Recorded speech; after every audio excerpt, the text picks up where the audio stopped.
Hey guys, the Gimp artist here. This is my first tutorial, and I'm just going to start off with the basics and get into more advanced images. So we're going to start off, and remember, this is assuming that you guys know absolutely nothing about Gimp, that you just downloaded it.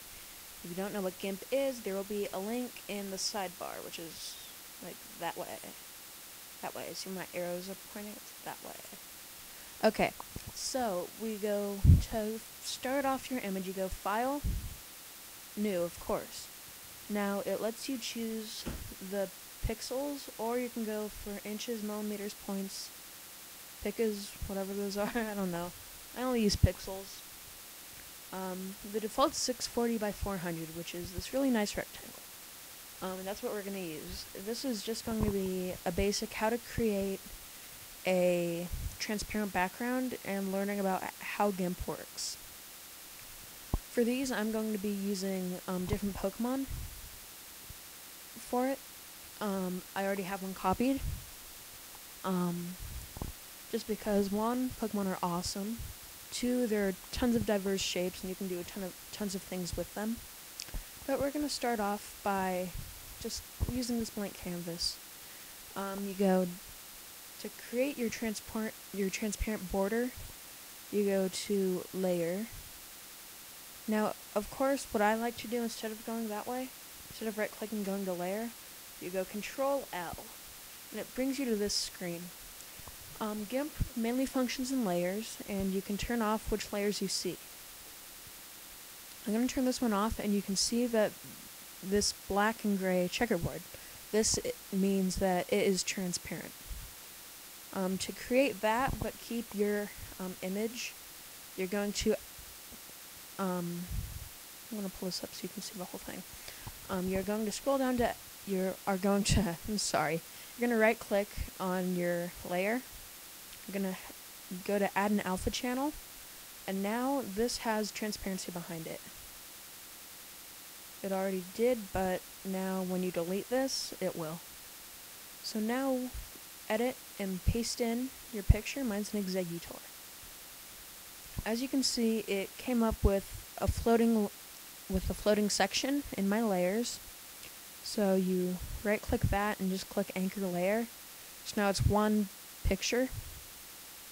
So make it so it selects only your picture. In this case, it's an executor. You are going to click, okay, this is foreground, the one on top, background's the one on the bottom.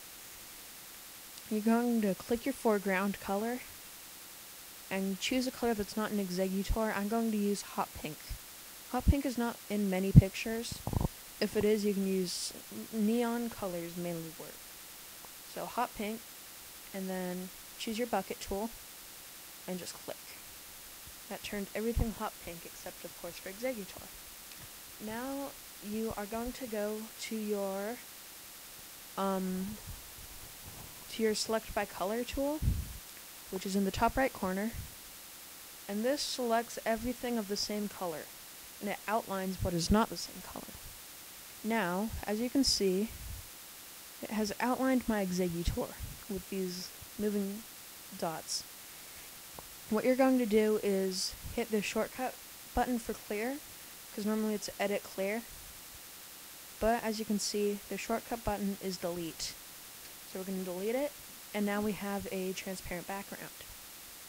What this transparent background lets you do is it lets you, I'm going to go to rectangle select here, it lets you paste this onto a different background without there being any white block around it.